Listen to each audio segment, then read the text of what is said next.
Magandang araw po, welcome po sa aking channel, Love9 TV.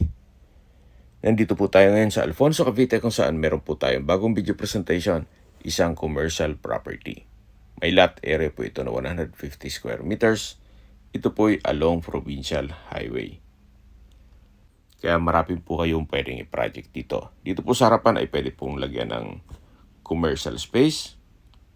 Then sa dulo po, pwedeng lagyan ng apartment o paupahan. May access na rin po dito ng tubig, kuryente at internet provider gawa ng marami na rin po kabahayan dito sa area. At ito po ay corner lot. Ang property line ay hanggang dun sa may puno ng saging, may bungalow house.